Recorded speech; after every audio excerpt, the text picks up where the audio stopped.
From the moment Lila Hart first met her supposed best friend, she had felt a rare sense of trust and warmth.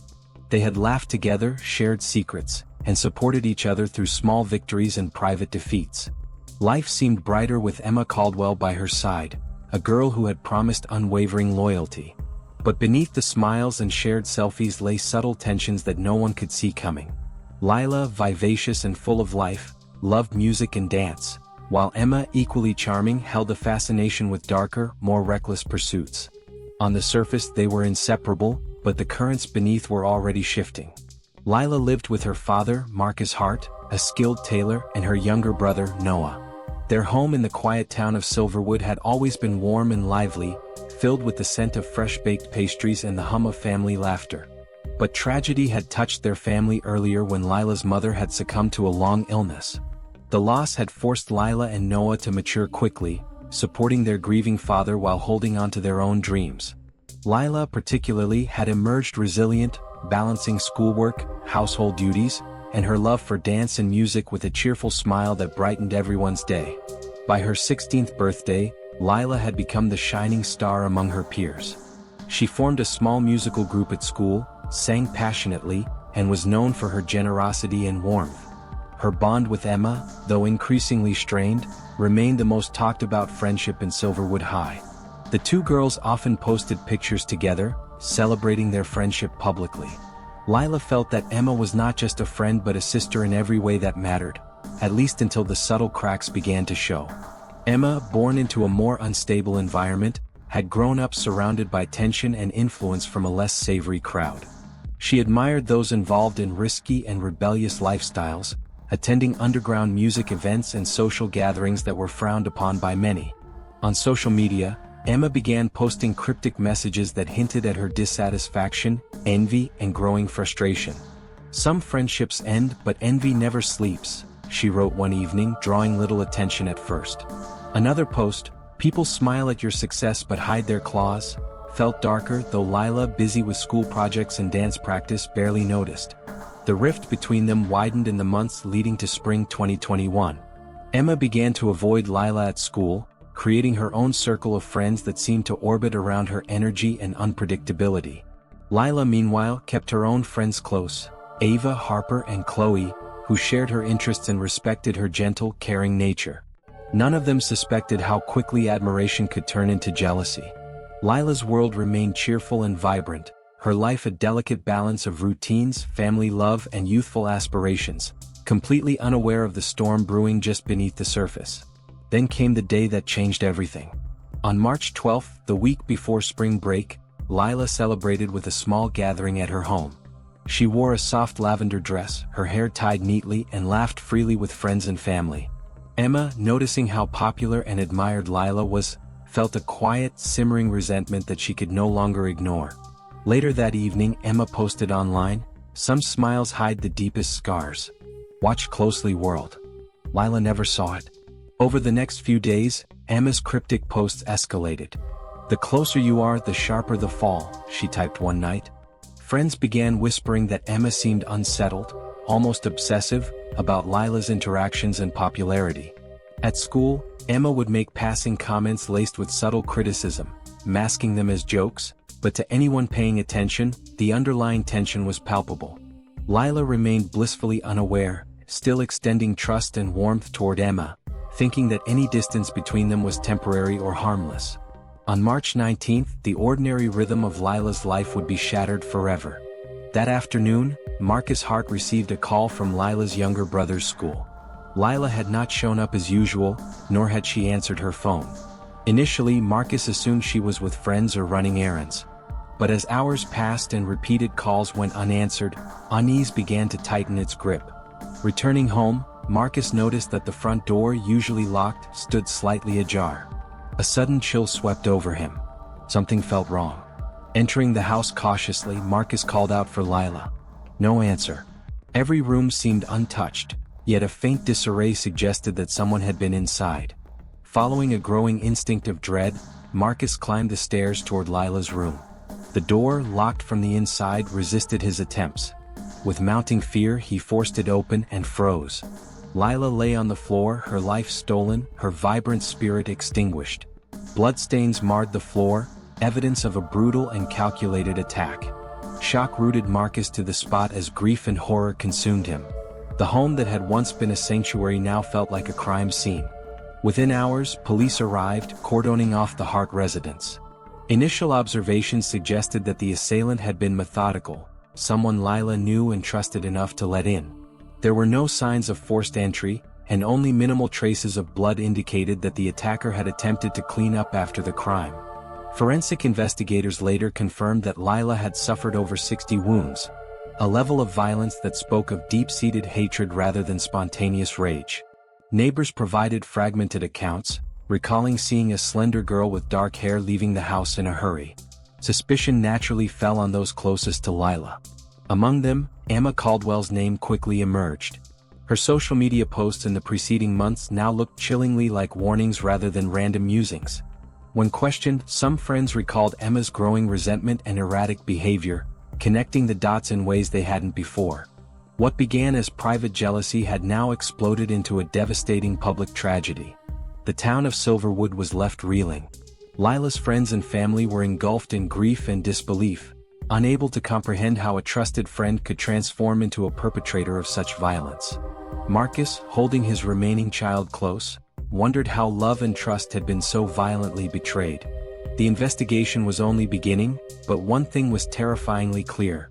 Emma Caldwell was no longer just a complicated teenager. She had become a symbol of envy turned lethal, and nothing in Lila's world would ever be the same. The aftermath of Lila Hart's death sent waves of horror through Silverwood. Her younger brother, Noah, clung to Marcus, unable to comprehend why his sister's laughter had been silenced.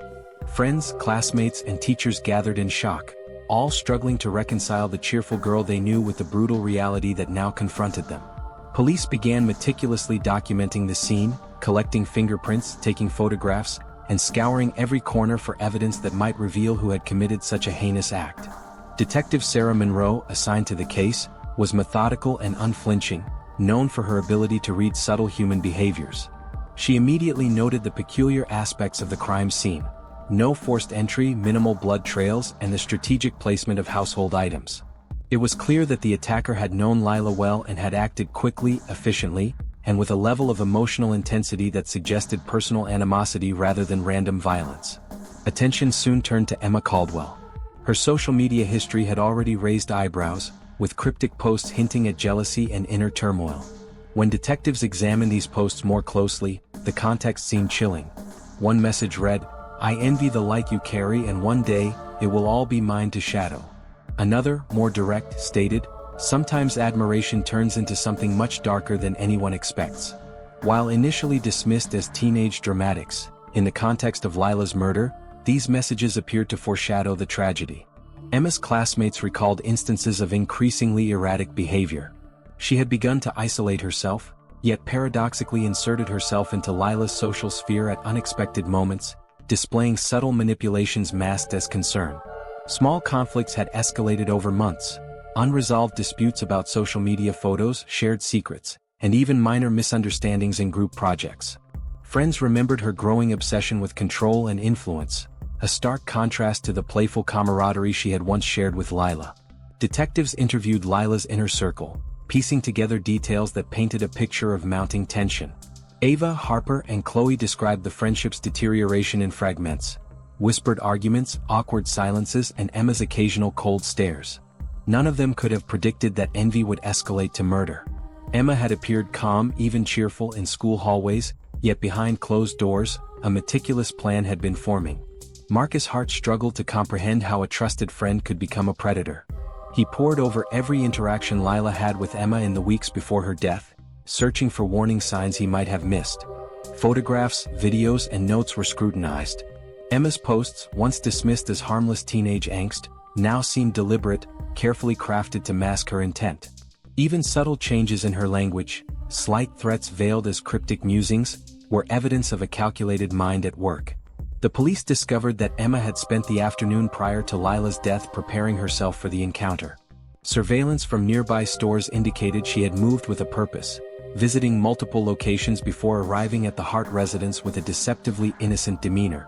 Witnesses confirmed she had brought items that, on their own, appeared benign but, in retrospect, were tools for the attack she had planned. Emma had positioned herself to exploit Lila's trust completely, her outward charm masking a meticulously orchestrated scheme fueled by jealousy and anger. When Emma arrived at the Hart home on March 19th, she presented herself as contrite and friendly, carrying treats to share with Lila. Her demeanor was disarmingly normal, and Lila welcomed her without hesitation. The two girls went upstairs to Lila's room, chatting and laughing as they had many times before. Emma's movements were subtle but deliberate, every gesture, every glance calculated to avoid suspicion. She feigned normalcy while waiting for the right moment to strike. Minutes into their reunion, Emma excused herself, ostensibly to use the bathroom, but instead retrieved a concealed knife from the kitchen. Returning quietly, she entered the room, hiding the weapon beneath her clothing. Lila, unaware of the danger, lay on her bed chatting and laughing. The attack was sudden, brutal, and efficient. Lila tried to defend herself, scratching and pushing, but she was no match for Emma's determination. Within moments, the vibrant girl who had lit up Silverwood with her energy was silenced forever. Emma's subsequent attempts to clean the scene were frantic but incomplete. She used rags from around the house, wiping away portions of blood but leaving enough to implicate her. She changed clothes, hid the knife, and exited as casually as she could, leaving the front door slightly ajar to suggest nothing had occurred. To the untrained eye, it appeared like a tragic, isolated incident, but investigators quickly recognized the hallmarks of premeditation. The town of Silverwood, meanwhile, struggled to process the enormity of the crime. Lila's funeral was attended by hundreds of mourners. Friends, teachers, and neighbors wept openly, unable to believe that someone so young and full of promise could be so violently taken. Emma and her mother attended quietly, drawing attention and speculation. Whispers filled the room as some noted her odd demeanor, her head lowered, long dark hair obscuring her face, her clothing chosen to conceal rather than comfort. The subtle tension between what people saw and what had occurred added another layer of unease to the grieving community. Police continued their investigation with painstaking attention to detail. Emma was soon identified as the prime suspect. Her posts, movements, and interactions with Lila were examined meticulously.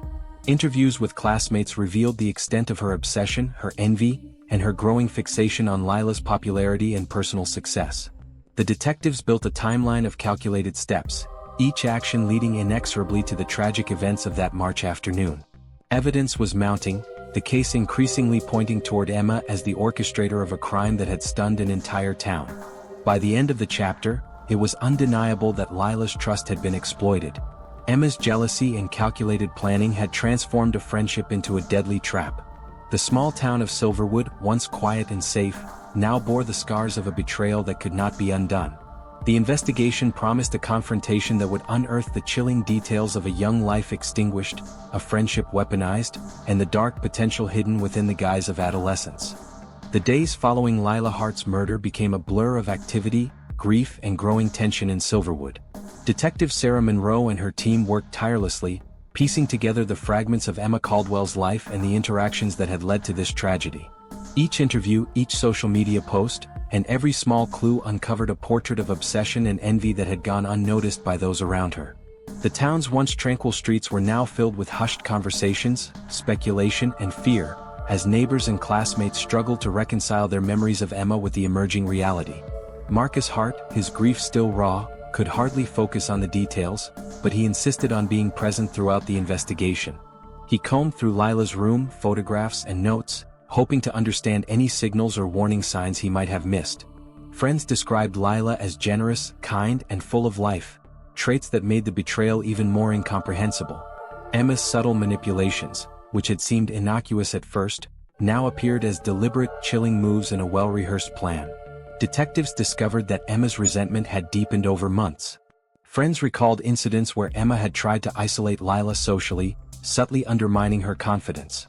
A missed text, a public snub, or a cryptic comment online became part of a pattern that ultimately culminated in violence. Emma's obsession had grown quietly, almost invisibly, until the point when the smallest provocation, or perceived slight, could no longer be contained.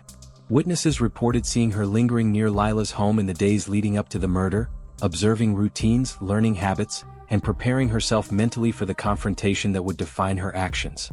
As the investigation progressed, Emma's social media presence became a focal point. Posts that had once seemed abstract or melodramatic now appeared as veiled warnings. Some smiles are masks, one post read while another chillingly hinted, "Not everyone who is close stays safe." Detectives cross-referenced these messages with her physical movements, uncovering a timeline that demonstrated premeditation. Each action, each post, and each calculated gesture contributed to a growing mountain of evidence. Emma was eventually summoned for questioning. Her initial demeanor was calm, almost detached, as though the investigation were a distant inconvenience rather than an imminent confrontation. But as detectives pressed her on her whereabouts, her relationship with Lila, and her online activity, cracks began to appear. The carefully maintained facade wavered, revealing flashes of anxiety, guilt, and fleeting self-awareness. Every word she chose, every hesitation, was analyzed and recorded, contributing to a profile that painted a disturbing picture of a young girl capable of cold, deliberate violence. Marcus, meanwhile, struggled with his own emotions. Public outrage was mounting. Neighbors and townspeople expressed disbelief that someone so young could commit such a crime. He feared for his remaining child, Noah, and wrestled with a sense of helplessness. The Hart family's grief became intertwined with a need for justice, a need to ensure that Emma would be held accountable and that no other family would endure a similar nightmare. Friends and relatives of Lila shared stories of her generosity, her charm, and her unyielding warmth, underscoring the tragedy of a life extinguished far too soon. As the investigation delved deeper, more witnesses came forward, recounting incidents that had previously gone unnoticed. Emma had exhibited strange behaviors, sudden mood swings, unexplained absences, and cryptic statements about envy, betrayal, and justice. Teachers and classmates recalled minor conflicts that had escalated in subtle ways, suggesting a long build-up to the eventual act of violence. Patterns emerged: her obsession with control, her fixation on Lila's popularity, and her increasing detachment from reality, revealing a calculated trajectory that had led inevitably to the fatal confrontation. The police also analyzed physical evidence from the Hart residence. Forensic reports confirmed that the attack had been meticulously planned. Blood spatter patterns, the placement of household items, and the timing of the assault all pointed to premeditation. Emma's behavior during the hours leading up to the attack indicated careful preparation, and investigators pieced together her movements with near precision. By reconstructing the sequence of events, they could demonstrate how trust had been weaponized, how every decision had been manipulated to create a fatal outcome. Community reaction intensified as details became public. Silverwood's residents, once comfortable in the safety of their town, now feared the unpredictability of someone they thought they knew. Media coverage highlighted the shocking betrayal, emphasizing that Emma, a teenager, had executed a plan fueled by jealousy and meticulous forethought. The story dominated local news, social media discussions, and even sparked debates on adolescent behavior, friendship dynamics, and the capacity for violence at a young age. In the courtroom, the weight of evidence began to accumulate. Emma faced questions regarding intent, premeditation, and her mental state. Her social media posts, witness statements, and the forensic analysis formed a comprehensive narrative that revealed the full extent of her actions. Lila's family, though consumed with grief, watched closely, desperate for acknowledgement of the cruelty and planning that had ended their daughter's life. The legal process, while procedural, became a public spectacle, a stage upon which justice, accountability, and human emotions intersected in tragic and unavoidable ways. By the end of Chapter 3, it was undeniable. Emma Caldwell's envy and calculated decisions had destroyed a life, shattered a family, and traumatized an entire community. Silverwood would never forget the young girl whose trust had been betrayed and the devastating consequences of a friendship turned deadly. The investigation had revealed the full picture, but it also left lingering questions about how a seemingly ordinary teen could harbor such darkness. The town, Lila's family, and her friends were left to grapple with the aftermath, aware that the wounds of betrayal and loss would never fully heal. The courtroom was tense, every seat occupied by individuals holding their breath, waiting for the trial to reveal the final truth. The air felt heavy with anticipation as Silverwood's residents, friends of Lila Hart, and media representatives filled the gallery. Detectives presented their meticulous findings, forensic evidence, and witness accounts in a detailed, methodical manner. Each statement, each photograph, and each piece of digital evidence painted a grim picture of premeditation and envy turned lethal. Emma Caldwell sat quietly in the defendant's chair, her long dark hair falling over her face, concealing her expression. Occasionally, her eyes flickered to Lila's grieving family, then away as if acknowledging guilt but struggling to internalize the gravity of her actions. Her mother remained by her side, attempting to provide comfort, yet the emotional distance between them was palpable. The judge's gaze swept over the courtroom, conveying authority and the weight of the law. The prosecution outlined Emma's calculated behavior, her careful planning, the purchase and concealment of the knife, her movements leading to the Hart residence, and the attack that had left Lila lifeless on her bedroom floor. They highlighted her social media posts, presenting them not as teenage angst but as deliberate warnings, illustrating the growing resentment and obsession that had led to the tragedy. Witnesses testified, recounting Emma's escalating jealousy, manipulative behavior, and subtle attempts to isolate Lila. Each testimony reinforced the narrative that this was not an impulsive act, but a premeditated crime carried out by someone who had meticulously weaponized trust. Marcus Hart watched silently, his grief tempered by a fierce desire for justice. Every detail of Emma's actions, every calculated step leading to Lila's death, filled him with a mixture of sorrow and righteous anger. Friends of Lila testified about her kind, vibrant personality, emphasizing that such a gentle soul could not have provoked or justified such an attack. The courtroom felt like a battleground of emotions, grief, fear, outrage, and disbelief intertwined as the legal process unfolded. Emma's defense argued her age and impulsive nature, attempting to frame the crime as a misguided act rather than a calculated assault. They emphasized her adolescence, emotional instability, and potential influence from external factors, painting her as a troubled teenager rather than a deliberate killer. Yet, the weight of evidence was formidable. Surveillance, witness statements, forensic analysis, and her own online activity converged to create a narrative that was impossible to ignore. The court observed the stark contrast between her outward composure and the meticulously planned events leading to Lila's death. After several hours of intense deliberation, the verdict was announced. Emma Caldwell was found guilty of the crime, her actions classified as deliberate and premeditated, despite her youth. The sentencing reflected both the severity of the crime and the consideration of her age, igniting debate among the public. Many in Silverwood felt justice had been served, while others questioned whether the sentence truly reflected the magnitude of the betrayal and the life lost. The courtroom buzzed with murmurs as the decision sank in, each person grappling with the complexities of crime, punishment, and morality. Marcus, though relieved at the acknowledgement of Emma's guilt, remained unsatisfied. The legal system had recognized her actions, but it could not restore Lila's life or heal the deep wounds left in the community. Friends and neighbors struggled to reconcile the normalcy of adolescence with the darkness that had manifested in Emma. Silverwood itself bore the invisible scars of a trust shattered, a friendship weaponized, and a life extinguished far too soon. In the months following the trial, Emma's time in juvenile detention became a source of public scrutiny. Some argued for rehabilitation and reintegration, while others demanded harsher consequences for such calculated cruelty. Social media debates raged, with Silverwood residents divided over the intersection of youth, accountability, and justice. Lila's memory became a symbol of innocence lost and the fragile nature of trust. Memorials, dedications, and quiet acts of remembrance preserved her presence in the hearts of those who loved her, ensuring that her spirit endured even as the community struggled to move forward. The town slowly returned to a semblance of normalcy, yet the echoes of betrayal lingered. Parents spoke cautiously to their children, schools emphasized awareness of social dynamics, and friends became more vigilant about the subtle signs of envy and obsession. Marcus focused on rebuilding a safe, nurturing environment for Noah, honoring Lila's memory through the continuation of family traditions and the pursuit of justice in small, meaningful ways. Emma's actions had irrevocably altered lives, but they had also forged resilience in the hearts of those left behind. Silverwood would never forget the tragedy that had unfolded, nor the lessons it imparted about trust, friendship, and the consequences of envy.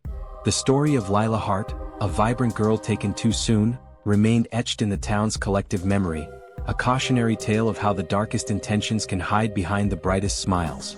As the sun set over the quiet streets, the community carried forward the sorrow, resilience, and unyielding commitment to remember, honor, and protect those they loved.